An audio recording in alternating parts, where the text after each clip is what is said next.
सारी गोपियों को बुलाया। निशम्य गीतम तदनंगवर्धनम ब्रजश्रियः कृष्ण गृहीत मानसा आजग्मुरन्योन्यमलक्षितोद्यमाः स यत्र कान्तो जवलोलकुण्डलाः। आज भगवान ने गोपियों को एक सुंदर सा क्लीम बीज मंत्र छोड़ा। गोपियां जहां थीं वहीं से दौड़ दौड़ कर और श्री कृष्ण का पावन दर्शन करने के लिए गोपियां आईं। सारी गोपियां दौड़ पड़ी, काम कर रही थी गोपियां। दुहंत्यो, आज भगवान ने किसको बुलाया मेरी मां? जोर से क्यों बुलाया? आज भगवान ने यमुना के तट पर खड़े होकर बांसुरी बजाई और सारी गोपियों को बुलाया, नाम ले लेकर। राधा, ललिता, विशाखा, चंपकलता, तुंग विद्या, सुदेवी, इंदुलेखा, आओ। सबका नाम ले लेकर के भगवान ने बुलाया, सबका नाम ले लेकर बुलाया। अच्छा ये बताओ, भगवान ने गोपियों को क्यों बुलाया था? जोर से, जोर से। हाँ, काय के लिए बुलाया था? रास रचाने के लिए।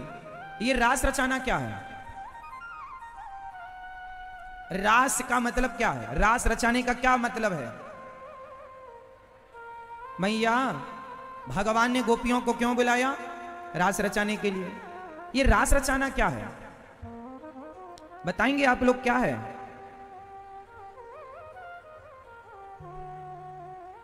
रास किसे कहते हैं? रसो वैसह, भगवान का नाम है रस। भगवान का एक नाम है रस। आज भगवान ने रचाया है रास गोपियों के साथ। रास क्यों रचाया भगवान ने? भगवान रास इसलिए रचाते हैं क्योंकि ये गोपियां भगवान को पति के रूप में भजती हैं। और रास रचाना मतलब कोई विषय वासना, कोई काम की लीला नहीं, कोई भोग विलास की लीला नहीं, बल्कि जीवात्मा और परमात्मा के मिलन का नाम रास है। जीवात्मा और परमात्मा के मिलन का नाम। चलो बताओ, जब भगवान कृष्ण ने रास रचाए उस समय भगवान की उम्र कितनी थी? कौन बताएगा? जब भगवान श्री कृष्ण ने गोपियों के संग रास रचाया उस समय भगवान श्री कृष्ण की उम्र, एज कितनी थी? कितनी? सिर्फ 7 साल। 7 पूरा, 8वीं रनिंग चल रही थी, तो आप 8 साल भी कह सकते हैं। भगवान की उम्र कितनी थी? 8 साल। अब बताओ, 8 साल का कोई बालक यदि किसी स्त्री के संग नाचे तो क्या कोई वासना है उस बच्चे के अंदर? 8 साल के बच्चे के अंदर कोई विषय वासना होती है? आपके 8 साल के बेटे के अंदर कोई विषय वासना है?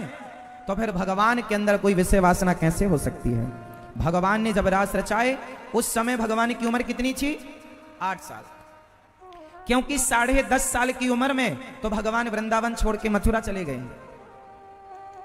भगवान ने कंस को जब मारा उस समय भगवान की उम्र थी 10.5 साल।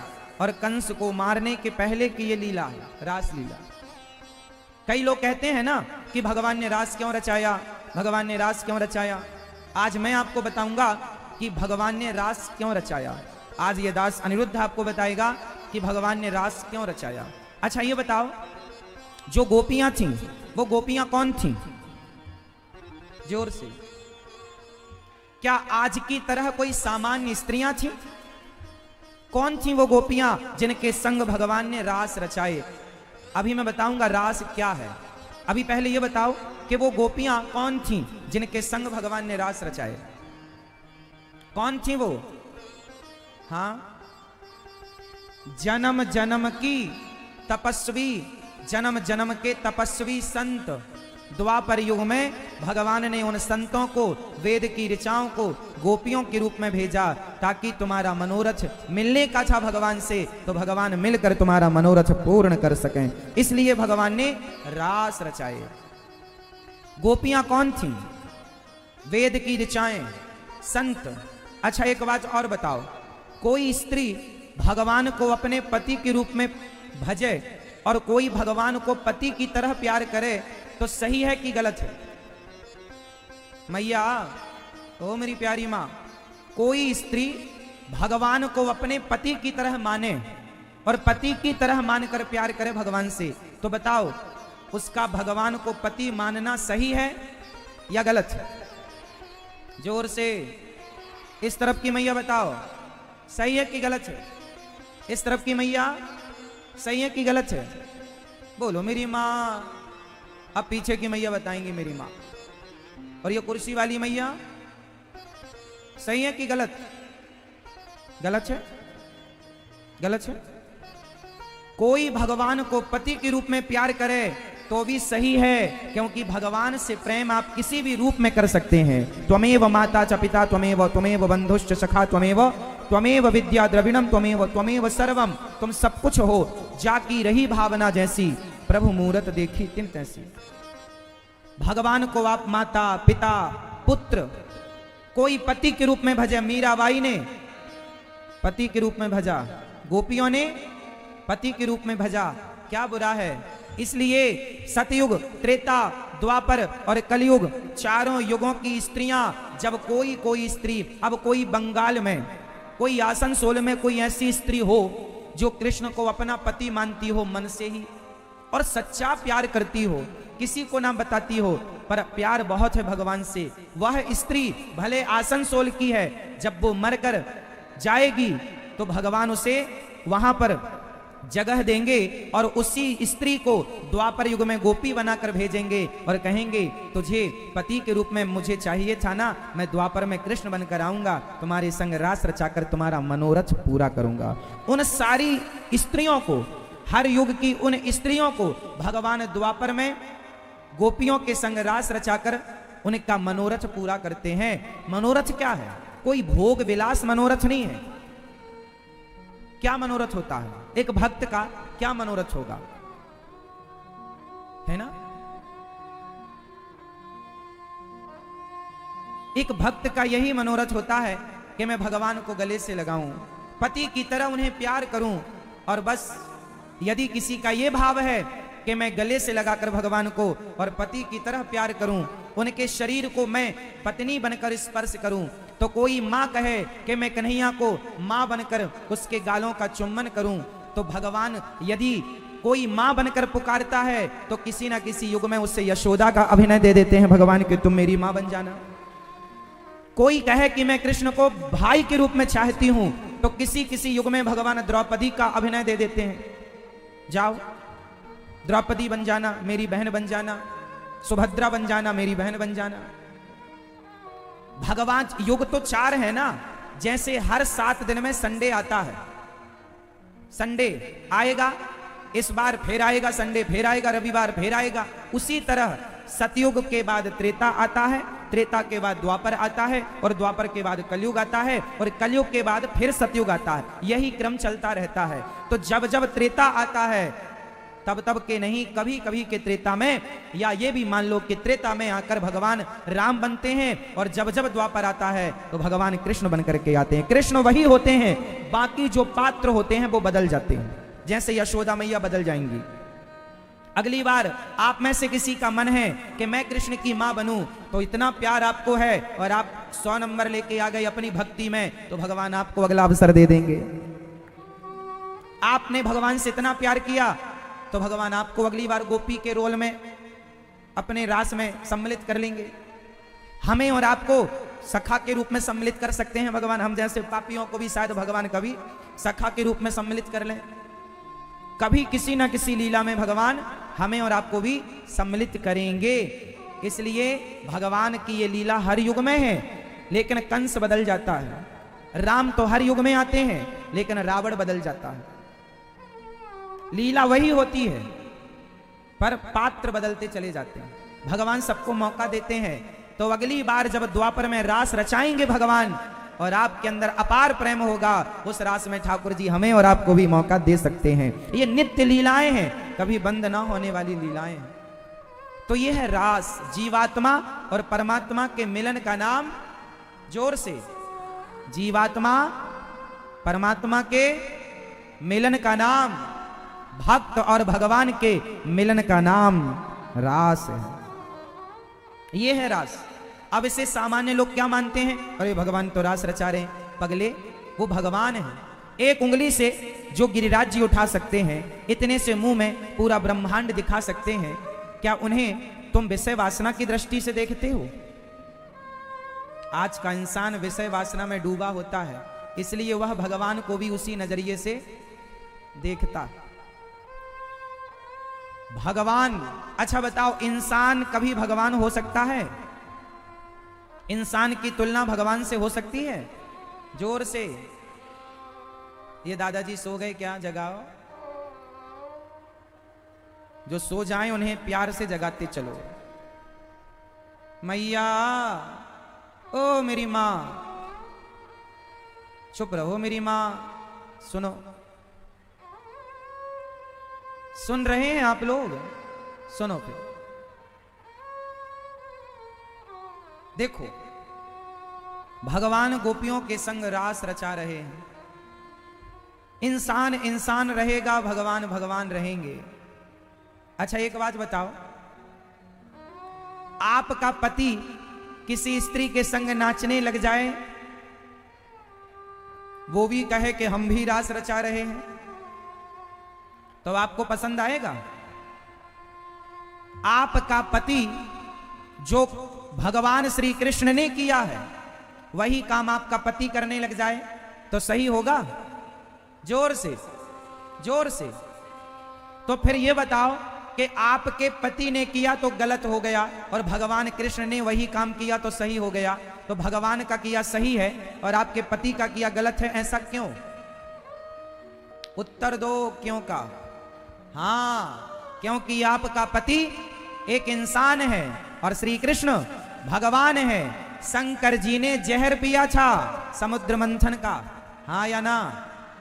क्या शंकर जी जहर पीकर मरे थे? जोर से। शंकर जी ने जहर पी लिया पर मरे नहीं। हम और आप पी लेते तो मर जाते, इसलिए हमारी तुलना कृष्ण से नहीं हो सकती। वो शंकर जो जहर पी करके खड़े हैं, वो भगवान कृष्ण को प्रणाम करते हैं, उस रास में गोपी बन करके आते हैं। इसलिए हमारी तुलना भगवान से, हाँ, तुम्हारा पति रास रचाए किसी स्त्री के संग, डिस्को करे तो गलत है, पर भगवान गोपियों के संग नृत्य कर रहे हैं और भगवान की उम्र है 8 साल। वो तो जीवात्मा और परमात्मा का मिलन है। वहां पर कामदेव आए कि मैं इस कृष्ण को पराजित करूंगा, पर खुद कामदेव पराजित हो गए और शरण में आए। तब भगवान ने कामदेव को अपना पुत्र स्वीकार किया और कामदेव ने भगवान को नाम दिया अच्युत। तब से भगवान का नाम पड़ गया अच्युत। भगवान का नाम अच्युत किसने दिया? कामदेव ने। भगवान ने अपना पुत्र के रूप में, वही कामदेव भगवान के पहले पुत्र बनकर आए। भगवान के पहले पुत्र जो हैं वो कामदेव के अवतार हैं। नाम बताओ क्या है? भगवान के पहले पुत्र का नाम बताओ।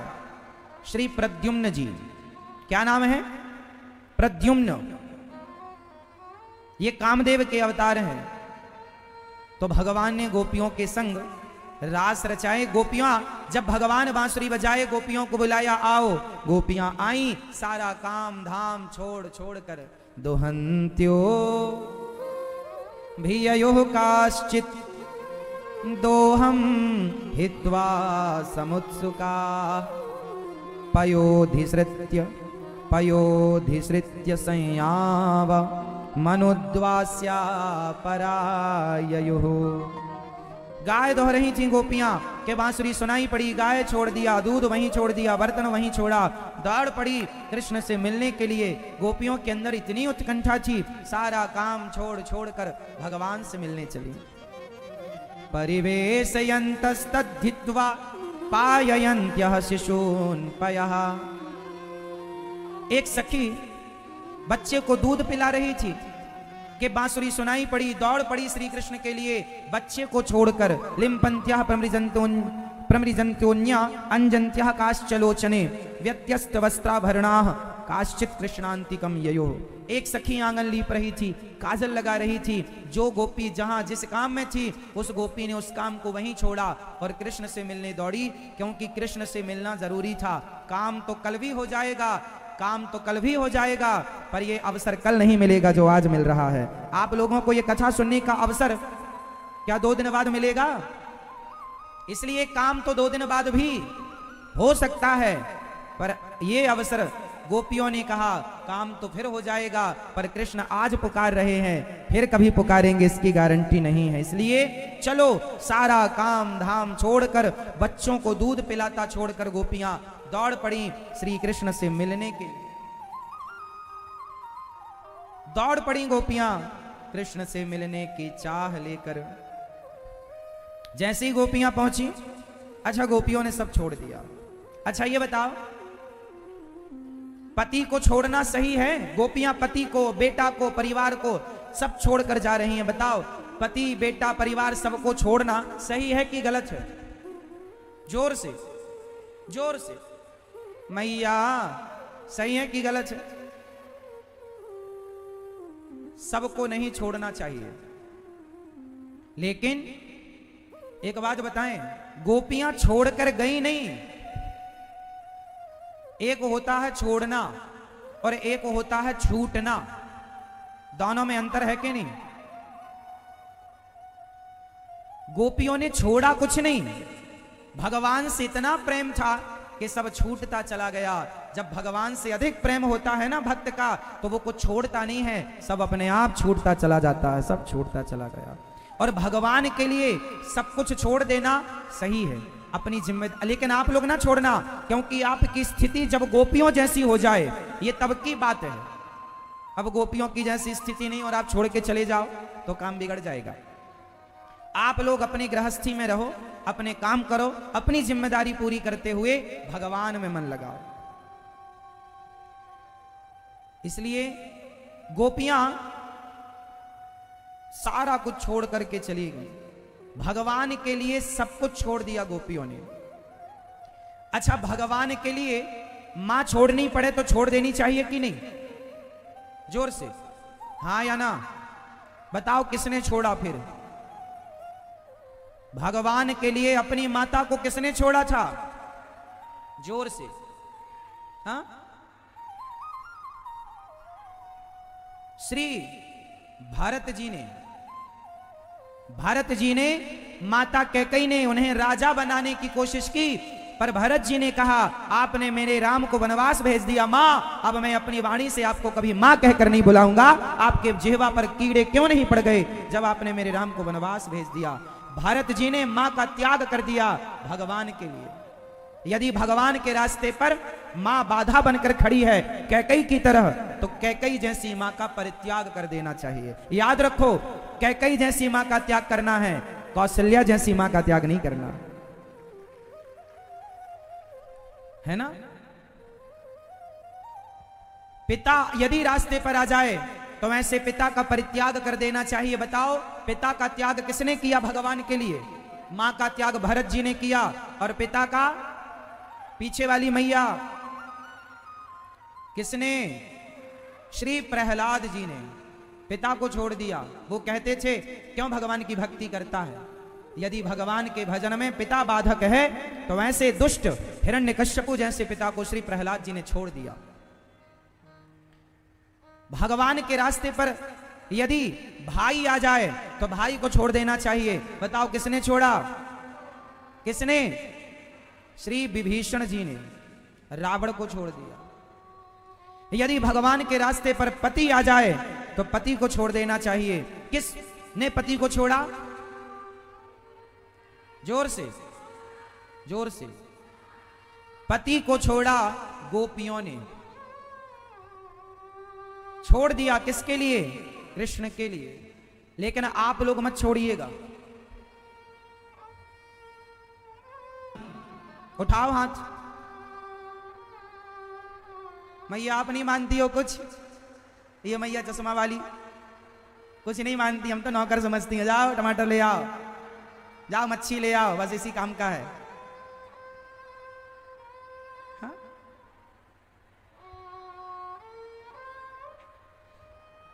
पति को भगवान मानना चाहिए, भगवान की तरह मानना चाहिए। अच्छा, पुरुषों को क्या मानना चाहिए अपनी पत्नियों को? पुरुष लोग बताओ, आप लोग अपनी पत्नियों को क्या मानते हैं? बोलो। पुरुष आप लोग लाए नहीं अपने अपने जीवन साथी को? मैया कहां है आपका जीवन साथी.com?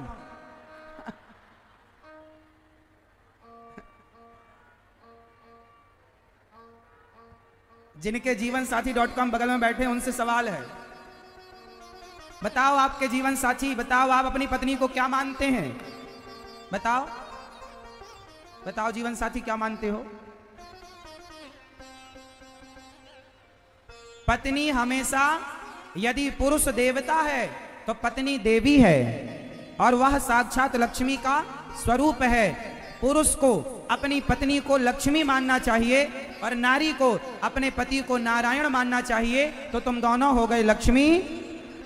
बोलिए लक्ष्मी नारायण भगवान की। हमारे यहाँ पत्नी लक्ष्मी होती है और पुरुष नारायण, तो दोनों हो गए। हाँ, ऐसे गृहस्थी में रहना चाहिए, लक्ष्मी और नारायण की तरह, सीता और राम की तरह, ऐसे गृहस्थ में रहना चाहिए। लेकिन आजकल तो जरा जरा सी बात में लोग झगड़ा कर लेते हैं और सारी गृहस्थी बिगाड़ लेते हैं। नारी को चाहिए, अच्छा मैं गृहस्थी चलाने के कुछ सूत्र दूंगा, कौन कौन लेने को तैयार है? यदि मेरी बात मानोगे तो कभी पति पत्नी में झगड़ा नहीं होगा। कौन कौन मानेगा पहले ये बताओ। मानो तो बताऊं, नहीं मानो तो क्यों?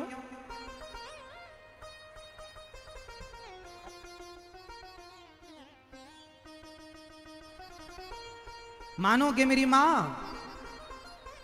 हाँ, गृहस्थी चलाने के लिए, अच्छा सच्ची बताना, गृहस्थी चलाने के लिए पति का ज्यादा समझदार होना जरूरी है या पत्नी का ज्यादा समझदार होना जरूरी है? जोर से। हाँ, माना कि दोनों का, ये बात सही है, पर दोनों में ज्यादा समझदारी किसकी लगती है? पति की या पत्नी की? किसकी ज्यादा समझदारी चाहिए? जोर से। पति की? पति की नहीं, पति से आप समझदारी की उम्मीद कैसे कर सकते हैं? समझदारी की उम्मीद तो स्त्रियों से ही की जा सकती है ना मेरी मां। इसलिए पुरुष थोड़ा अभिमानी होता है स्वभाव से। पुरुष वर्ग जो होता है वो अभिमानी होता है। इसलिए स्त्री को पुरुष से ज्यादा समझदारी रखनी चाहिए गृहस्थी में। यदि स्त्री ज्यादा समझदार है तो गृहस्थी चला लेगी, और यदि स्त्री समझदार नहीं है तो रिश्ते टूट जाएंगे। पुरुष से ज्यादा समझ, क्यों? क्योंकि पुरुष के कंधे में एक कुल है, स्त्री के कंधे पर दो दो कुलों की जिम्मेदारी है। इसलिए जिम्मेदारी भी स्त्रियों की पुरुषों से कहीं ज्यादा है। पैसा कमाना पुरुषों की जिम्मेदारी है, पर पैसे का सही उपयोग करना और करवाना यह स्त्रियों की जिम्मेदारी है। ये गृहस्थी एक से नहीं चलती, एक से तो गृहस्थी हो ही नहीं सकती, दोनों से। साइकिल के दोनों पहिए ठीक चलेंगे तो यात्रा होगी, एक भी पंचर हो गया तो काम नहीं होगा। तो गृहस्थी की गाड़ी में दोनों का समझदार होना चाहिए, पर दोनों में पत्नी का ज्यादा समझदार होना चाहिए। समझदार होना चाहिए। यदि पति कुछ कहे तो पत्नी को माइंड नहीं करना चाहिए, चुप रहना चाहिए, क्योंकि पत्नी ज्यादा मैच्योर हो गृहस्थी के लिए, ज्यादा समझदार हो। इसलिए आप अपनी बेटियों को, आप अपने बेटों को खूब गृहस्थी की भी शिक्षा दिया करो कि बेटा गृहस्थी चलानी है, थोड़ा समझदार बन जाओ, सहनशील हो जाओ, थोड़ा रिश्तों को समझने लग जाओ। एक बात तो है, स्त्रियां पुरुषों की भावनाओं को समझती हैं। स्त्रियां पुरुषों की भावनाओं को समझती हैं, पर पुरुष में से कुछ पुरुष ऐसे हैं जो स्त्रियों की भावनाओं को नहीं समझते। इसलिए स्त्रियां पुरुषों की भावनाओं की कद्र करें और पुरुष स्त्रियों की भावनाओं की कद्र करें, और इस तरह से गृहस्थी की गाड़ी चलती रहे, चलती रहे, चलती रहे। तो मेरी मां, आज से कितनी मेरी मां अपनी समझदारी का परिचय पुरुषों से ज्यादा देंगी। और घर में जब झगड़ा होने की स्थिति बन जाए तो मैं आपको एक उपाय बताता हूं, वो करना, झगड़ा कभी नहीं बढ़ेगा। घर में जब झगड़ा बढ़ने की स्थिति बन जाए तो तुरंत अपनी उंगली उठाओ, एक उठाओ सब लोग, और इसे अपने द्वार पर रख लो, दरवाजे में। जब भी आपको लगे कि अब बात बिगड़ रही है, तुरंत मौन रहो तो ही अच्छा है, कम से कम विष मत घोलो। समझदार वो नहीं है जो बहुत बोले, समझदार वो है जो कम बोले। ज्यादा बोलने वाला समझदार है कि कम बोलने वाला? जोर से। तो फिर आप समझदारी का परिचय दो। अच्छा एक बात बताएं मेरी मां, कई बार स्त्रियों की गलती नहीं होती, फिर भी आप लोगों को सॉरी बोलना पड़ता है। यह बात सही है या गलत है?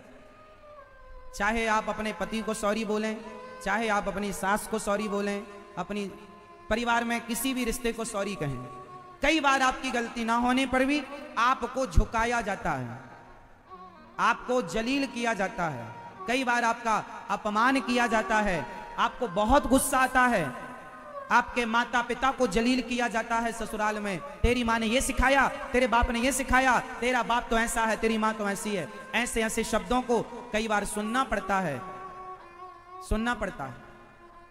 लेकिन एक बात बताऊं मेरी माँ, इन रिश्तों को बचाए रखने के लिए इसलिए मैंने कहा कि पुरुष से ज्यादा स्त्रियों का समझदार होना जरूरी है।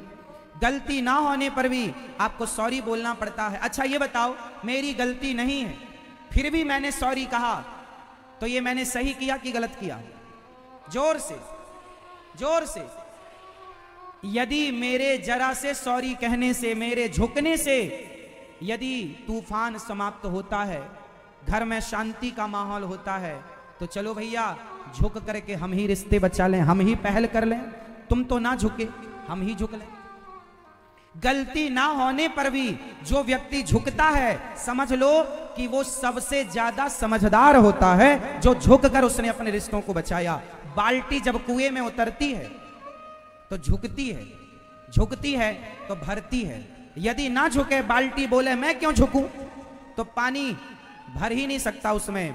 इसलिए झुकता वही है जिसमें जान होती है, अकड़ खास मुर्दे की पहचान होती है। अकड़ता तो मुर्दा है, जो अकड़ गया वो मुर्दा है, जो झुक गया इंसान है। इसलिए सामने वाला अपनी इंसानियत का परिचय भले ना दे, मेरी माँ मेरी बहन तुम इंसानियत का परिचय देना। क्योंकि देख लो इस सत्संग में पुरुषों की भीड़ ज्यादा नहीं, स्त्रियों की भीड़ है। आज यदि ये धर्म, ये संस्कृति टिकी है तो पुरुषों के बल पर नहीं, स्त्रियों के बल पर। और हम उम्मीद भी पुरुषों से नहीं, आप माताओं से करते हैं कि आप अपने गृहस्थी को, अपने बच्चों को संस्कार आप देंगी, पुरुषों से ना होगा। अब पुरुषों से केवल दुकान चलाई जाएगी, काम होगा, वो तो घर के भगवान। हमारे देश में 95% घर ऐसे हैं जिस घर के भगवान स्त्रियों के भरोसे रहते हैं। महिलाएं नहवाएं, माताएं नहवाएं तो भगवान नहाएंगे, माताएं भोग लगाएं तो भगवान खाएंगे, वरना भगवान बिना नहाए भूखे बैठे रहेंगे। पुरुष लोग नहीं करते, 5% पुरुषों को छोड़कर। सारे पुरुष कहते हैं हमें टाइम नहीं है, टाइम नहीं है, टाइम नहीं है, टाइम नहीं है। भगवान कहेंगे मुझे लगता है कि पुरुषों का भी काम धंधा पुरुषों के भाग्य से नहीं, माताओं के, स्त्रियों के भाग्य से चलता है, क्योंकि उनकी भक्ति पुरुषों से अधिक प्रबल है। हम छोड़ेंगे नहीं। पूतना के प्राणों को भगवान पी गए, आई थी मारने खुद मर गई। जो बिगाड़ेगा दूसरों का उसी का बिगड़ेगा। क्यों भैया? इसलिए सपने में भी किसी का बुरा नहीं सोचना चाहिए, ना बुरा करना चाहिए। हम क्यों बुरा करें? हाँ, पूतना को मार दिया, कंस का कर चुका के नंद बाबा लौटे। पूतना के शरीर को देखा, शरीर को काट कर चिता पे रखा। अहो बकेयम स्तन काल कोटम जिघांसयापा ययदाप्य साध्वी लेभे गतिम धात्र्युचितां ततोऽन्यं कंबा दयालुं शरणं व्रजेम। पूतना लोके बालघ्नि राक्षसी रुधिरासना जिघांसयापहरये स्तनं दत्वापसद्गतिम्। पूतना लोक बालकनी राक्षसी, ऐसी पूतना जो राक्षसी है, बच्चों को मारती है, ऐसी पूतना को भी भगवान ने परम गति प्रदान कर दी। अच्छा बताओ, पूतना पापनी है कि पुण्यात्मा? मैया मैया, पूतना पापनी है कि पुण्यात्मा? कैसी है? पापनी है। मारने आई, बच्चों को मार डालती है छोटे छोटे, पापनी है। लेकिन उस पापनी को भी भगवान ने पुण्यात्मा बना दिया। पूतना को भगवान ने नरक नहीं भेजा। जहां यशोदा को भेजेंगे, जहां कौशल्या को भेजा है, वहीं पूतना को भगवान ने भेजा है। क्यों ऐसा किया? मैया, ओ पीली मैया, मैया सुनो, पूतना पापनी है, पर पापनी को भी भगवान ने पाप से मुक्त कर दिया। पाप से मुक्त कोई कर सकता है तो भगवान। अच्छा, पूतना को भगवान ने पाप से मुक्त क्यों किया? उत्तर दो, क्यों किया भैया, आप बताओ। हैं? हैं? उसने दूध कहां, जहर पिलाया? क्यों तारा?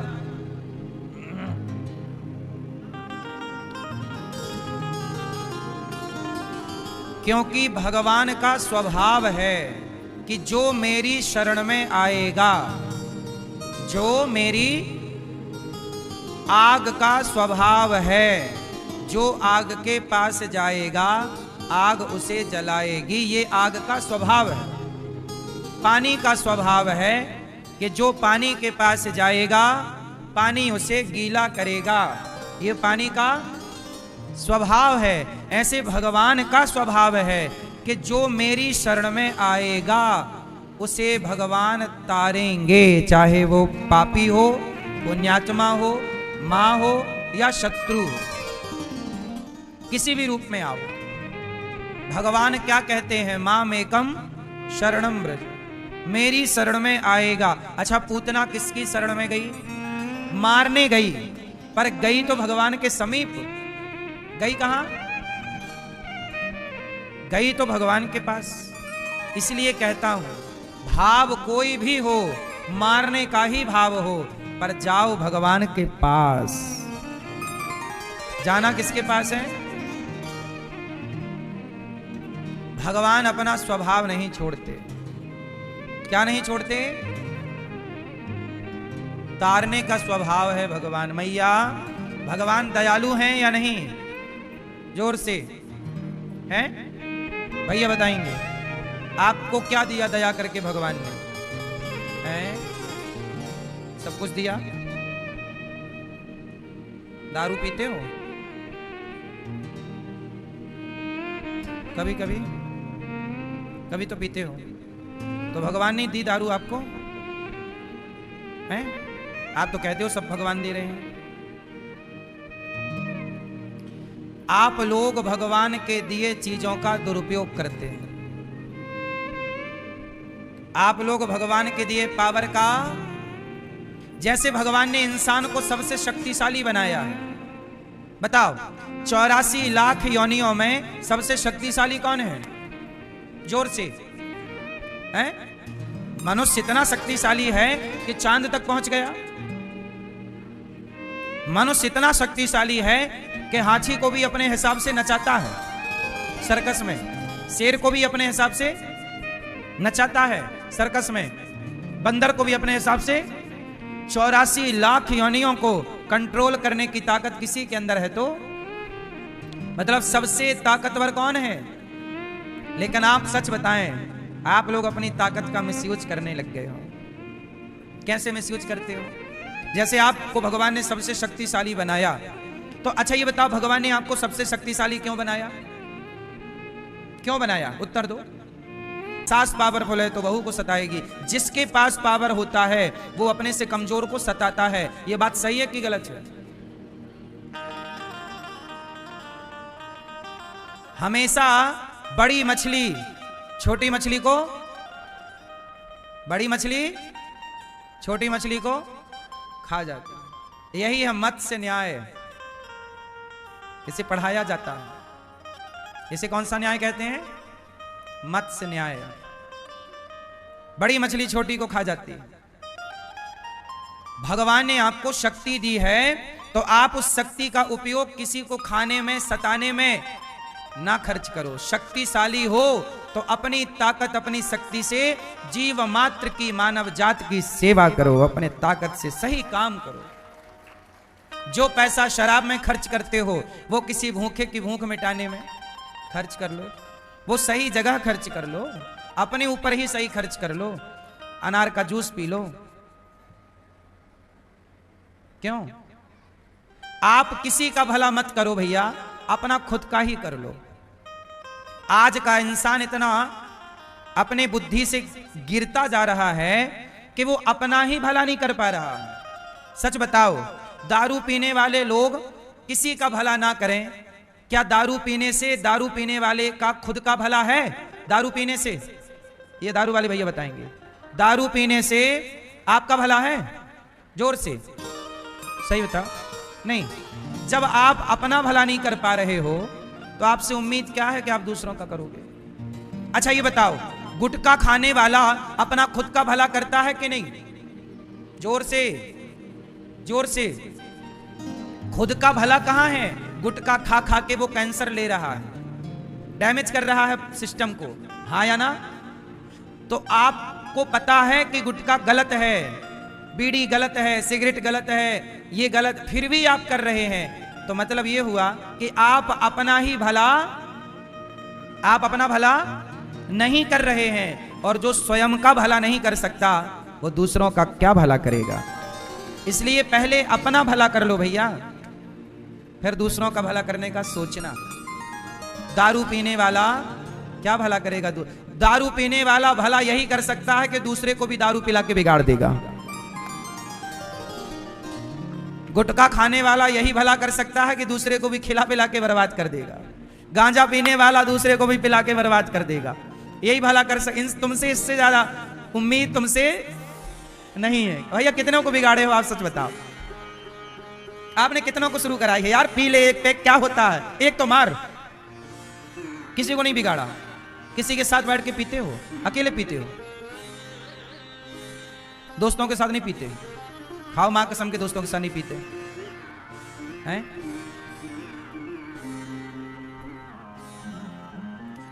आज का व्यक्ति अपना ही भला नहीं कर पा रहा। ये बात सही बोल रहा हूं कि मैं गलत बोल रहा हूं? भैया आप पीते हो दारू? हैं? पीछे वाले वो कह रहे हैं कि आप भी पीते हो। सही है। और भैया आप लाल वाले नहीं? मेरी मां, आप अपने बच्चों को बस इतना सा पाठ पढ़ा दो कि बेटा किसी का भला मत करना, तू अपना कर ले। क्यों? भगवान कृष्ण पूतना का उद्धार करते हैं और परम गति प्रदान, क्योंकि भगवान करुणा के सागर हैं। भगवान ने दयावान, भगवान दयावान है। भगवान जीव पर क्या करते हैं? क्या करते हैं? दया की। भगवान ने दया करके भगवान ने आपको क्या दिया? क्या दिया मैया? भगवान ने आपको दया करके क्या दिया? मेरी माँ क्या दिया? क्या आपको क्या दिया भगवान ने दया करके? पीछे वाली मैया, बगल वाली बहन, हाँ बताओ, भगवान ने आपको क्या दिया दया करके? हैं? क्या दिया? घर दिया, बेटा दिया, सब दिया भगवान ने। भगवान ने आपको दया करके क्या दिया भैया? लाल भैया हैं? माँ बाप। तो जिनके माँ बाप नहीं हैं उन पे दया नहीं है। आप बताओ भगवान ने आपको दया करके क्या दिया? हमारे दादाजी बताएंगे पीले कुर्ते वाले क्या दिया? हाँ, मुझे तुमने दाता बहुत कुछ दिया है, तेरा शुक्रिया है, तेरा शुक्रिया है। भगवान ने हमें दया करके क्या दिया? भगवान ने सबसे अनमोल ये मानव का शरीर दिया है, दया करके ये दिया है। बड़े भाग्य मानुष तन पावा, सुर दुर्लभ सत ग्रंथ निगावा। फिरत सदा माया कर प्रेरा, काल कर्म स्वभाव गुण घेरा। 84 लाख योनियों में हम भटक रहे थे, भगवान ने हमें वहां से उठाया और अपने वृंदावन धाम में लाके बिठा दिया। ये कृपा है। क्या है ये? हमें वृंदावन बुलाया, ये कृपा नहीं तो क्या है? तुम्हें वृंदावन बुलाया, ये कृपा नहीं तो क्या है? क्यों भैया वृंदावन आए, ये कृपा है? हाँ, बड़ी कृपा है ये। हमारा मन भगवान में लग रहा है, ध्यान में लग रहा है, समय अच्छे काम में लग रहा है, ये कृपा है। वो कृपा नहीं है तो फिर मन गलत कामों में लग रहा है, मांस खाने में लग रहा है, दारू पीने में लग रहा है, चरस अफीम, हर गलत रास्ते में। यदि आपका मन गलत रास्ते में लगने लग जाए तो समझ लो कृपा नहीं है। भगवान अपने से दूर करना चाहते हैं आपको। और जब आपका मन धाम में लग जाए, वृंदावन में लगे, बार बार वृंदावन में जी करे आने का, बार बार अच्छे काम करने का, कथा सुनने का, कीर्तन करने का, सेवा करने का जी करे, तो समझ लेना कि कृपा है। हाँ, मुझे वृंदावन बुलाया, ये कृपा नहीं तो क्या है? मुझे वृंदावन बसाया, ये कृपा नहीं तो क्या? भगवान ने इसके बाद सकटासुर भगवान को मारने आया, छकड़े पे आकर बैठा, भगवान ने सकटासुर को मारा। तृणावर्त आया, तृणावर्त को मारा। भगवान देखिए, आप लोग कहते हैं महाराज जी हमारे जीवन में बड़े संकट हैं। अच्छा सच बताओ, आप में से कितने लोगों के जीवन में संकट हैं? जिनके जीवन में संकट है वो हाथ उठा के हमें बताओ। किस किस के जीवन में संघर्ष है, मुसीबत है, संकट है, परेशानियां हैं? हाथ उठाओ जरा। आपके नहीं है? तो हाथ नहीं उठा रहे हो? अच्छा ये बताओ, भगवान कृष्ण के जीवन में संकट है या नहीं? पूतना आ गई जन्म के 6 दिन बाद, शकटासुर आ गए जन्म के 6 महीने बाद, तृणावर्त, इतने छोटी सी आयु में इतने बड़े बड़े राक्षस, इतना बड़ा बड़ा संकट। भगवान के जीवन में ये संकट ये बताते हैं कि संकट कितना भी बड़ा हो, पर आप धर्म में हैं और भगवान का भरोसा है तो आप ही जीतेंगे, वो संकट हार जाएगा। अपने आप को मजबूत करना चाहिए। संघर्ष जीवन में, जिंदगी का नाम संघर्ष है। कई बार आप लोग ना डिप्रेशन में चले जाते हैं, टेंशन, चिंता, तनाव, आप परेशान हैं। कई लोग ना डॉक्टर के पास जाते हैं, डॉक्टर साहब बहुत चिंता है, टेंशन है, डिप्रेशन है, कोई दवाई है? अरे भाई, डिप्रेशन की भी कोई दवाई होती है क्या? डॉक्टर के पास जाओगे तो 2-4 गोली दे ही देगा, लेकिन वो गोली आज तक कोई गोली नहीं बनी जो आपको चिंता से बाहर ला। चिंता से निकालने की कोई दवाई है? अरे चिंता से निकालने के लिए भगवान का चिंतन चाहिए, आध्यात्म चाहिए, सत्संग चाहिए। सत्संग से ही तनाव जा सकता है। जहां भगवान की ओर झुकाव हुआ वहां चिंता खत्म, और जहां भगवान से दूरी हुई वहां टेंशन, चिंता, तनाव। आजकल व्यक्ति 100 में से 95 लोग चिंता में हैं। और तो छोड़ो, आजकल 20-25 साल के बच्चा बच्ची भी चिंता में रहते हैं। जवानी में भी चिंता आ गई, पहले जवानी में चिंता नहीं थी। बोलो हाँ, पहले जवानी में चिंता नहीं थी, आजकल जवानी में चिंता। वो केवल चिंता नहीं है, उस चिंता के कारण डिप्रेस हो गया बच्चा, डिप्रेशन में चला गया, गुमसुम रहने लग गया, ना बात करता, ना हंसता, ना घूमता फिरता। बस ये क्या है? जिंदगी खराब कर रहे हो आप। दौलत अलग विषय है, प्रसन्नता अलग विषय है। आजकल जिंदगी में पैसे की मात्रा ज्यादा है, स्माइल घटती जा रही है। अपने बाली भैया का 1 माह तक इंतजार किया। भाई ने बोला था 15 दिन देखना रास्ता, लेकिन सुग्रीव ने कितने दिन इंतजार किया? पूरा 1 माह। 1 माह इंतजार किया। 1 माह में भी जब सुग्रीव के भैया बाली लौट करके नहीं आए, तब सुग्रीव को लगा कि बाली मर गया। तो उस गुफा में एक बड़ा सा पत्थर रख करके सुग्रीव, एक कोई आ ना जाए। अच्छा, सुग्रीव को वरदान था कि तुम जो पत्थर रखोगे उसे कोई ना हिला पाएगा, केवल बाली। अच्छा बाली उस राक्षस को मार दिया। 1 माह लगा। जब आया तो उसने पत्थर देखा। अब पूरे नगर में यह हुआ कि अब बाली मारा गया तो अब राजा कौन बने, किष्किंधा का। तो सबने जबरदस्ती सुग्रीव को बिठा दिया, बोले आप राजा बन जाओ, आप राजा बन जाओ। सुग्रीव को राजा बना दिया। अब जैसे सुग्रीव राजा बने, राजगद्दी पर बैठे, तब तक बाली आया और बाली को लगा अच्छा तू चाहता था कि मैं मर जाऊं और तू राजा बन जाए। सुग्रीव अपनी सफाई देता कि भाई सुग्रीव की तो इच्छा थी नहीं कि राजा बन जाए, वहां के लोगों ने जबरदस्ती बना दिया। और सुग्रीव की गलती कहां थी? बेचारे ने, तुमने 15 दिन बोला तो उसने 1 माह इंतजार किया, लेकिन बाली ने एक ना सुनी, एक ना, नहीं तू गलत है, तू गलत है, तू गलत है। अच्छा, भाइयों का झगड़ा क्यों होता है? भाइयों का झगड़ा होता ही इसलिए है कि आप अपने भाइयों की पूरी बातें सुन नहीं पाते, अपने एटीट्यूड के कारण। नहीं मैं ही तो सही हूं, तू गलत है, तू तो गलत ही होगा। काश अपने भाई की बात आपने सुन ली होती तो विवाद ना होता। पूरी बातें आपने सुनी नहीं। अब बाली ने सुग्रीव को ऐसा मारा कि बेचारा मर जाए। अब सुग्रीव भागा और सुग्रीव भाग के ऋष्यमुख पर्वत पर, बाली को श्राप था कि तुम यहां आ नहीं सकते, इसलिए उस पर्वत पर सुग्रीव रहा करते थे। बाली ने सुग्रीव को मार के भगाया और सुग्रीव की पत्नी पर बाली ने कब्जा कर लिया। भाई की पत्नी पर क्या कर लिया? कब्जा कर लिया। ये पूरी कहानी सुग्रीव ने राम जी को सुनाई। तब राम जी को बड़ा गुस्सा आया। अरे राम, कम से कम तुम्हारी पूरी बात तो सुनी होती। अच्छा एक बात बताओ, बाली ने सुग्रीव की बात सुनी होती ठंडे दिमाग से, तो क्या भाई का झगड़ा होता? वो कह देता ना कि भाई मैं तो 1 महीने, तुमने बोला 15 दिन। अच्छा, उसको भी अपनी कही बात भूल गई बाली को। उसने कहा कि देखो मैंने कहा था कि तुम 15 दिन रुकना, तुम बिल्कुल ना रुक पाए, जबकि बात हो गई 1 महीने की।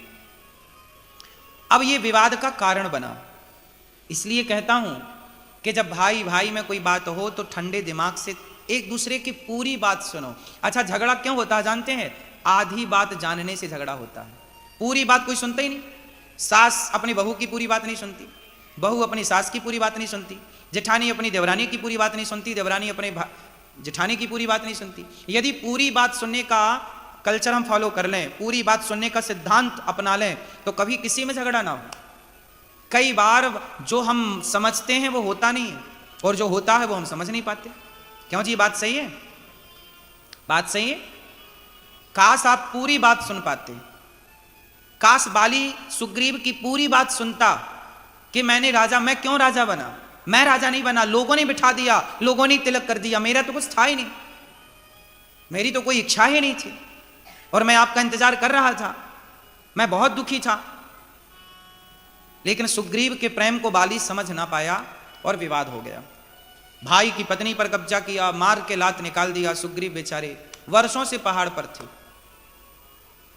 अब राम जी आए, बाली के हाथ को अपने हाथ में रखा, तुम मेरे मित्र हो, और जो ना मित्र दुख हो ही दुखारी, तेना ही विलोकत पातक भारी। मित्र किसे कहते हैं? जो हमारे दुख को अपना मान ले, जो हमारे सुख को अपना मान ले, वो मित्र है। तो राम जी ने कहा कि अब तुम हमारे मित्र हो, तो तुम्हारा दुख आज से हमारा दुख है, आज से आपका दुख हमारा। अब राम जी का ये धर्म है कि वो मित्र के, अच्छा ये बताओ, मित्र का दुख दूर करना चाहिए कि नहीं? तो राम ने क्या किया? राम ने प्रतिज्ञा कर ली, मित्र सुनो सुग्रीव, सुन सुग्रीव मारी हूं बाल ही एक ही वाण, ब्रह्म रुद्र शरणागत गए न उबरे ही प्राण।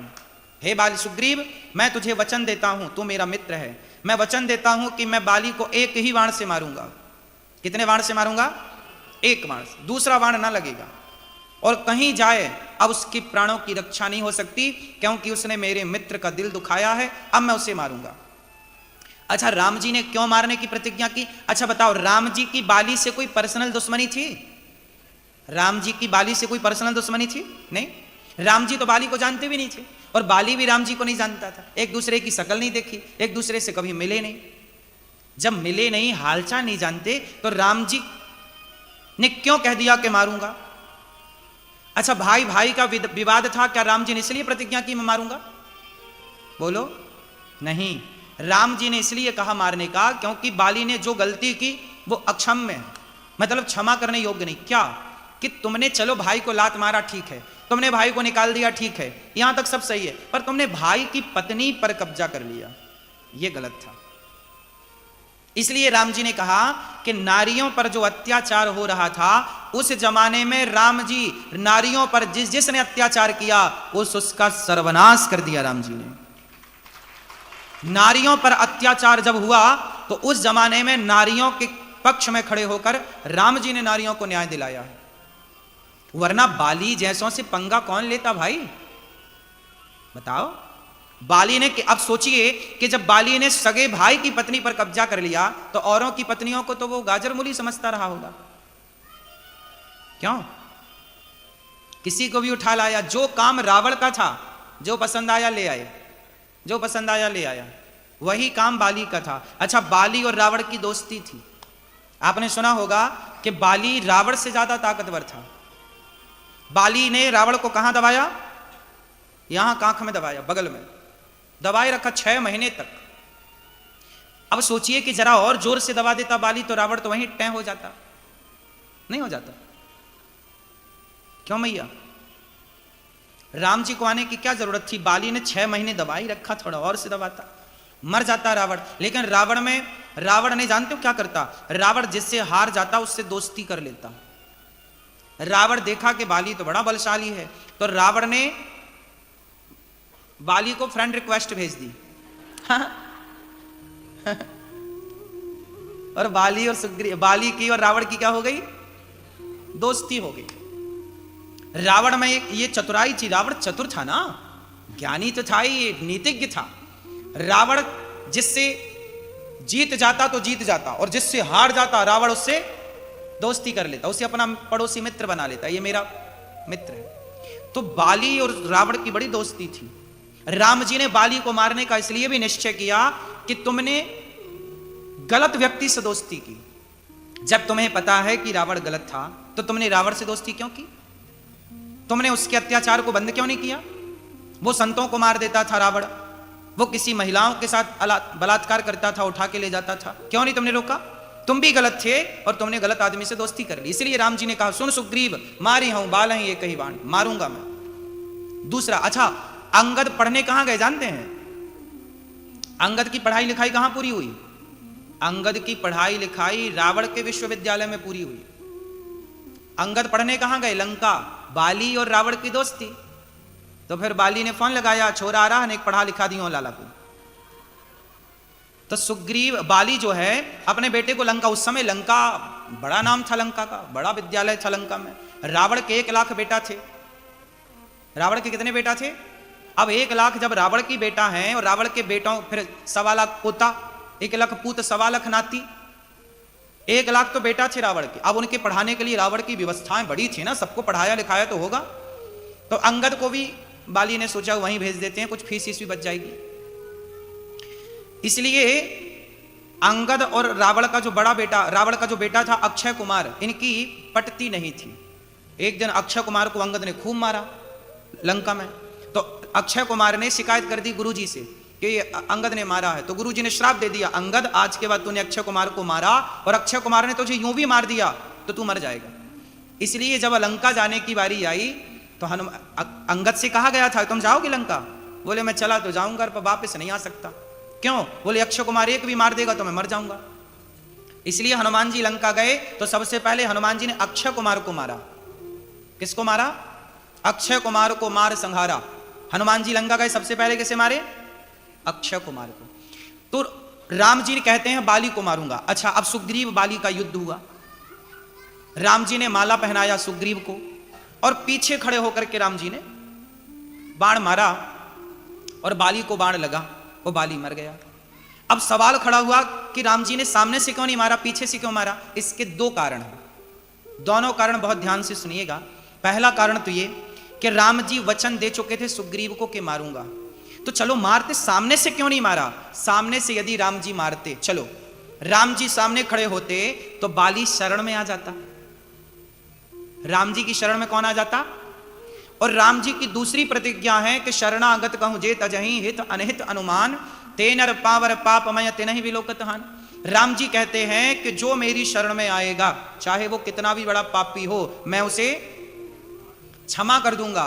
यदि बाली शरण में आता, अब जरा ध्यान से सुनना इन लाइनों को, यदि बाली राम जी की शरण में आता और राम जी कर देते क्षमा, तो सुग्रीव क्या बोलता?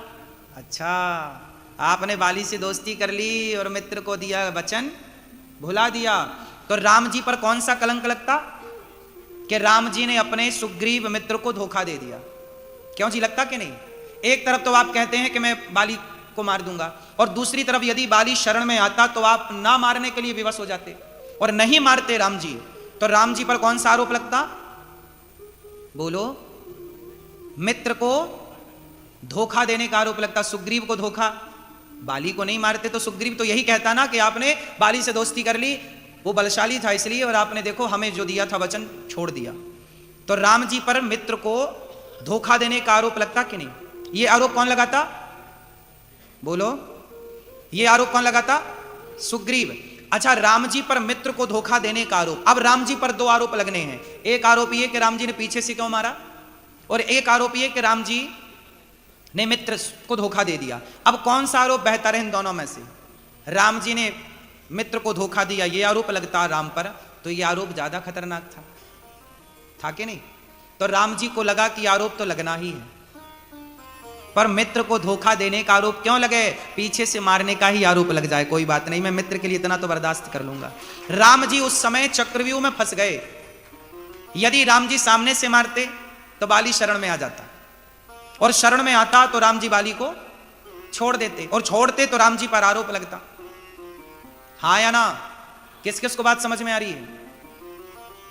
तो राम जी पर आरोप तो लगना ही था, तो राम जी ने फिर दूसरा रास्ता चुना कि एक काम करो, ये शरण में ना आए, इसके लिए पीछे से मार दो। तो दुनिया ये आरोप लगाती रहेगी कि राम जी ने पीछे से क्यों मारा, पीछे से क्यों मारा, छिपके क्यों मारा, छिपके क्यों मारा। इसलिए आज भी आरोप लगता है। लेकिन क्या करते? राम जी मजबूर थे। कई बार हम समझते नहीं हैं चीजों को और आरोप लगा देते हैं। बात सही है? तो राम जी ने इसलिए बाली को छिप करके मारा। अच्छा, जब बाण मारा तो बाली ने पूछा कि क्यों मारा, मेरी गलती क्या? अब राम जी ने गलती बताई। बाली बोला कि कारण कवन नाच मोहि मारा, मैं बैरी सुग्रीव प्यारा। क्यों मारा आपने मुझे? तब राम जी ने कहा, अनुज बधु भगनी सुतनारी सुन सट कन्या समयचारी, इन्हें को दृष्टि विलोकें जोई ताहि बधे कछु पाप न होई। तुमने अपने भाई की पत्नी को जो तुमने हड़प लिया, भाई की पत्नी के साथ जो गलत किया, इसलिए तुम्हें मारा मैंने। अब बाली बोला मैं तो बंदर हूं, तो बंदर तो किसी के संग रहे, बंदर तो बंदर। राम जी बोले यदि तुम बंदर हो तो बंदर कहीं का राजा बनता है क्या? यदि तुम बंदर हो तो क्या बंदर कहीं का राजा बनता है? जबकि बाली कहां का राजा था? बोलो, किष्किंधा का राजा। तुम राजा हो, तुम्हारी सेना है, तुम कोई सामान्य बंदर थोड़ी हो। ये बाली कौन है जानते हैं? बाली इंद्र का बेटा है। बाली कौन है? इंद्र का बेटा। सामान्य नहीं है ये, बंदर ना समझ लेना, बंदर के रूप में है। जैसे हनुमान जी बंदर हैं क्या? बोलो, हनुमान जी बंदर नहीं है, बंदर के रूप में। गंगा नदी नहीं है, नदी के रूप में है। गिरिराज जी पर्वत नहीं है, पर्वत के रूप में है। राम मनुष्य नहीं है, मनुष्य के रूप में है। इन्हें जो दिख रहा है उससे अलग हैं चीजें। इसलिए हमें ये नहीं मानना चाहिए कि गंगा एक नदी है। अरे गंगा नदी के रूप में है। गंगा नदी नहीं है, इसलिए गंगा को माता कहते हैं हम लोग। क्या बोलते? गंगा मैया, गंगा गंगा मैया। इसलिए हनुमान जी बंदर के रूप में हैं, बंदर नहीं। राम मनुष्य के रूप, विप्रधेनु सुर संतहित लीन मनुज अवतार। राम जी कौन है? मनुष्य बने ना। किसके लिए बने? धरती के पाप को खत्म करने के लिए, उतारने के लिए, कम करने। परित्राणाय साधूनाम विनाशाय च दुष्कृताम धर्म संस्थापनार्थाय संभवामि युगे युगे। राम जी मनुष्य जैसे दिख रहे हैं। राम मनुष्य। कौन है राम? बोलो मैया, राम कौन है? कौन है राम? मनुष्य। राम भगवान है। कौन है राम? कौन है राम? कृष्ण मनुष्य जैसे दिखते हैं। कृष्ण मनुष्य। हाँ, ये चीजें समझने की हैं। जैसे भागवत पुस्तक के रूप में दिखती है पर पुस्तक नहीं। भगवद गीता पुस्तक के रूप में दिखती है, पुस्तक नहीं। प्रत्यक्षः कृष्ण एव ही। गीता भागवत ये प्रत्यक्ष भगवान का स्वरूप है। इसलिए हमारे जो सिख भाई हैं वो पूजा करते ना गुरु ग्रंथ साहब की, क्योंकि जो गुरु ग्रंथ साहब है वो पुस्तक के रूप में दिखता है पर वो पुस्तक नहीं है। ऐसे हमारी गीता, हमारी भागवत जी, रामचरितमानस ये पुस्तक के रूप में है, पुस्तक नहीं है। इसमें जो लिखा एक एक अक्षर है वो शब्द ब्रह्म, प्रत्येक अक्षर कृष्ण का स्वरूप है। बात समझ में आई? तो राम जी ने बाली को छिप करके मारा। अब बताओ छिपके मारना सही था कि गलत था? बोलो। सही तो नहीं था, पर जितना हम भगवान को भूखे पेट याद कर सकते हैं। वो कहावत है ना, भूखे भजन न होए गोपाला, ले लो अपनी कंठी माला। तो ये देखा जाता है कि तुमसे भूखा कितना भजन हो पाएगा। ये चेक करो अपने आप को पैरामीटर में कि एकादशी के दिन कितना आप रह पा रहे हैं। जब आपको बिल्कुल ना रहने पावे तो फलाहार कर लो। पहले देखो कसौटी में कस के कि आप कितना रह सकते हैं। जब ना होए तो थोड़ा फलाहार, फल फूल खा लो, पर ज्यादा से ज्यादा समय अच्छे काम में लगे, भगवान की सेवा में लगे। व्रत का मतलब होता है प्रतिज्ञा। आज से मैं व्रत लेती हूं या लेता हूं कि आज से मैं झूठ नहीं बोलूंगा या बोलूंगी। ये व्रत है कि आज से मैं व्रत लेता हूं। जैसे भीष्म पितामह ने व्रत लिया कि आज से मैं अखंड ब्रह्मचर्य का पालन करूंगा। ये भीष्म प्रतिज्ञा ही भीष्म व्रत है। भीष्म जी का व्रत है, ये व्रत है ना। इस व्रत का कोई उद्यापन नहीं होता। जैसे आप लोग एकादशी करते हो ना तो बाद में चिल्लाने लगते हो उद्यापन करना है महाराज जी। क्यों करना है उद्यापन? छोड़ना क्यों है? चलो उद्यापन करने के बाद भी उसे कंटिन्यू रखो। एकादशी कभी नहीं छोड़ना चाहिए। एकादशी करते करते ही मरना चाहिए। आखिरी सांस तक एकादशी ना छूटे। भगवान से प्रार्थना करो, प्रभु हम आपका ये व्रत एकादशी का करते रहें। अब बहुत लोग तर्क करते हैं कि भूखे रहने से भगवान मिल जाएंगे क्या? ना, बात सही है, भूखे रहने से भगवान नहीं मिलेंगे। तो फिर व्रत किस लिए? भाई व्रत इसलिए किया जाता है कि हम आज अन्न का त्याग कर देंगे। जब हमसे त्याग करना आएगा ना तब हम दूसरी चीज का त्याग करेंगे। सबसे प्रिय क्या है? सबसे प्रिय है भोजन। भाई सबके बिना तो आदमी रह सकता है ना, भोजन के बिना नहीं रह सकता। तो जो हमारा सबसे प्रिय है भोजन, हे प्रभु हम उसका भी त्याग करके ये बताना चाहते हैं कि हमारे प्रिय भोजन नहीं, आप भोजन से ज्यादा प्रिय हमें हो। हम आपके लिए भोजन का भी त्याग कर सकते हैं जरूरत पड़ने पर। तो एकादशी के दिन हम एक दिन प्रभु को ये बताते हैं कि प्रभु हम आपको भूले नहीं, देखो हम अपनी प्रिय वस्तु का त्याग कर रहे हैं। सबसे प्रिय होता है चावल। क्यों? हमारे देश में सबसे ज्यादा चावल खाया जाता है, हाँ या ना? छत्तीसगढ़ में और उड़ीसा का तो मैं जानता हूं। उड़ीसा और छत्तीसगढ़ ये दो राज्य ऐसे हैं जहां रोटी कभी कभी बनती है। यहां पर 10 दिन में एक बार कभी बन गई तो बन गई। छत्तीसगढ़ में तो कभी 15 दिन 20 दिन में कभी रोटी बन गई घर में तो बन गई, वरना दाल चावल या सब्जी चावल यही चलता है। हाँ या ना? आप में से भी अब जैसे पंजाब में पंजाब है, पंजाब के ऊपर हिमाचल और जम्मू इत्यादि प्रांतों में क्या है, वहां राजमा चावल है। क्या चलता है वहां? राजमा चावल। हमारे मध्य प्रदेश में कढ़ी चावल। क्या चलता है? कढ़ी चावल। हमारे यहाँ कढ़ी चावल खाने की खूब परंपरा है। पंजाब में, पंजाब के ऊपर राजमा चावल खाने की, कहीं दाल चावल या सब्जी चावल खाने की खूब परंपरा है। बंगाल में मच्छी चावल, बंगाल में मच्छी चावल, मच्छी मतलब मछली, मछली चावल खाने की परंपरा है। हाँ या ना? कुल मिला के महाराष्ट्र में बैगन चावल खाने की परंपरा है। वहां बैगन पसंद करते हैं लोग। महाराष्ट्र का कोई है यहां? क्यों भैया, बैगन खाते हैं ना? हाँ या ना? बैगन खूब चलता है, चावल। कुल मिला के सबसे ज्यादा प्रिय क्या है हम लोगों को? चावल। और बात सही भी है, चावल के बिना पेट भी नहीं भरता। रोटी कितनी भी खा लो, पर जरा सा चावल जब तक ना हो ना, अधूरा अधूरा है। सबसे प्रिय रहा है चावल, इसलिए एकादशी के दिन चावल नहीं खाने की बात कही जाए। एकादशी चावल नहीं खाओ, पाप लगेगा। पाप लगेगा नहीं लगेगा मैं वो अलग विषय है, मैं उस पर अलग डिस्कस कर सकता हूं आपसे। पाप पुण्य अलग विषय है मेरी माँ। लेकिन चावल ना खाने का तात्पर्य मुख्य यह है एकादशी के दिन कि हे प्रभु, हमारा सबसे प्रिय भोजन चावल है, लेकिन आज एकादशी है, आज हम आपके लिए उस प्रिय वस्तु का त्याग करेंगे, क्योंकि उससे ज्यादा प्रिय हमें आप हैं, आपको आगे करते हैं, इसलिए चावल नहीं खाते। अच्छा, चावल ना खाने की दूसरी मान्यता ये है, जैसे आज भी गौरी गोपाल जी की रसोई में चावल नहीं बना। आज के दिन संतों के यहां रसोई नहीं बनती, पता है?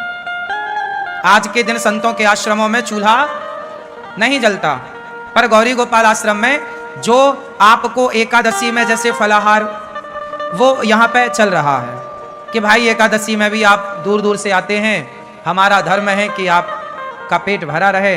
इस भाव से यहां पर एकादशी के दिन भी व्रत वाला सबको बट रहा है। आप लोगों ने भी पाया होगा आज व्रत वाला, पाया कि नहीं? किस किस ने पाया आज व्रत वाला? तो व्रत वाला चल रहा है। बाकी दिन यहां दाल चावल सब्जी रोटी चलती है। एकादशी के दिन क्या हुआ था? जब एकादशी प्रकट हुई, एकादशी का जन्म कहां से हुआ? भगवान श्रीमन नारायण से। जब पाप ज्यादा बढ़ने लगा तो भगवान नारायण ने एकादशी को प्रकट किया। कहा जाओ, एक राक्षस था, उस राक्षस के लिए भगवान ने एकादशी को प्रकट किया। एकादशी से कहा भगवान ने, जाओ पाप को समाप्त करो। अब सारे पाप जो थे वो सारे जा जाके छिपने लग गए। कोई पाप कहीं छिपा तो एकादशी ने उसे मारा, कोई पाप कहीं छिपा एकादशी ने उसे मारा। फाइनल सारे पापियों को एकादशी ने मारा। और एकादशी ने वार्निंग दी, क्यों? किसी ने पापों को पनाह तो नहीं दी, छिपने को जगह तो नहीं दी। सबने मना कर दिया, ना ना ना, हमने नहीं जगह दी, सब पाप खत्म हो गया। परंतु कुछ पाप चावल में जाके छिप गया और चावल ने उसे जगह दे दी। तो एकादशी ने कहा है, उसी प्रकार एकादशी के दिन पापों का वास चावल में होता। इसलिए एकादशी के दिन क्या नहीं खाना चाहिए? चावल नहीं खाना चाहिए। पहला तो कारण यह है कि पाप का वास है। दूसरा कारण यह है कि प्रिय वस्तु है।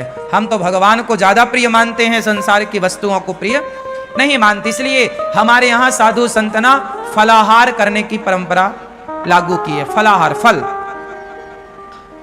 फल ज्यादा से ज्यादा फल खा लो। वैसे फल खाने से ना शरीर अच्छा होता है। शरीर में पानी की मात्रा कम होती है या ज्यादा?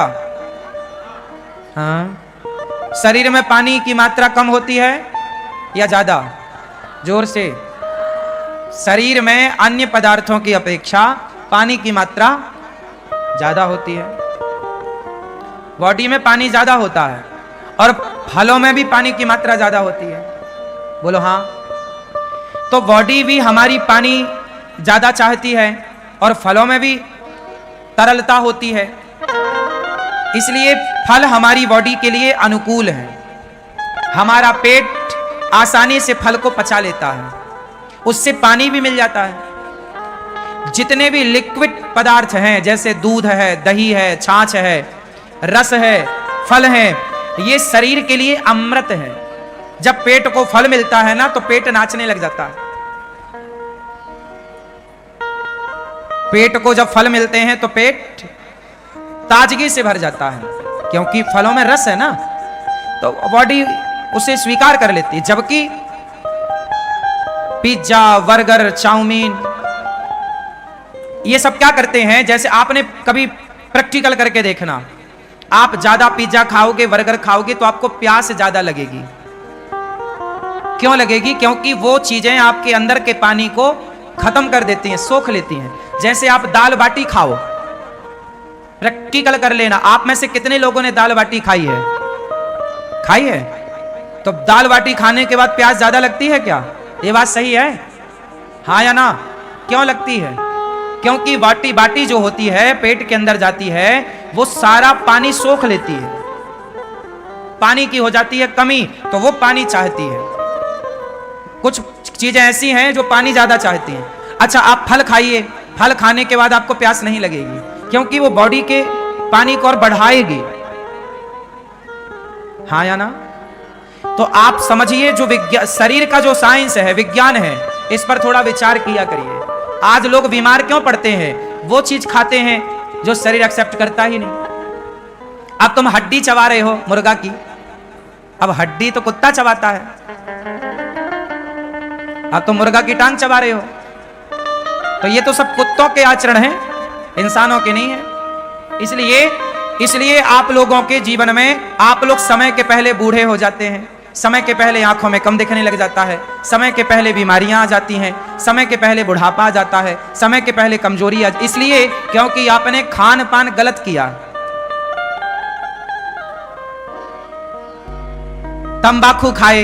तंबाकू खाया, सुपारी खाई, क्या हुआ? ये सारी चीजें आपके अंदर के सिस्टम को डैमेज करती हैं, खराब करती हैं। शरीर अनमोल है, इसे संभाल के रखना चाहिए। जितना बढ़िया खान पान होगा, उतनी लंबी आयु आपकी होगी। अच्छी हवा लो, गहरी हवा, सांस, खूब बढ़िया प्राणवायु लंबी होनी चाहिए आपकी। लंबी भस्त्रिका प्राणायाम करो, गहरी सांस लो, थोड़ा सा टहलो, नंगे पांव थोड़ा चला करो, पांव में थोड़ा कंकड़ चुभने चाहिए, एक्यूप्रेशर होता है। खान पान बढ़िया हो तो इससे सब ठीक होता है। तो कुल मिला करके आप लोग ठीक रहेंगे, इसके लिए आपको क्या करना पड़ेगा? खान पान बेहतर करना पड़ेगा, ठीक है ना? तो क्या खाओगे आज से ज्यादा? जोर से फल। इसलिए हमारे ऋषियों ने आपको व्रतों में फल खाने की बात कही है, लेकिन आप साबूदाना के बड़े बना बना के खाते हो। आप लोग व्रत के दिन भी फल नहीं खाते, आप व्रत के दिन भी आलू खाते हैं।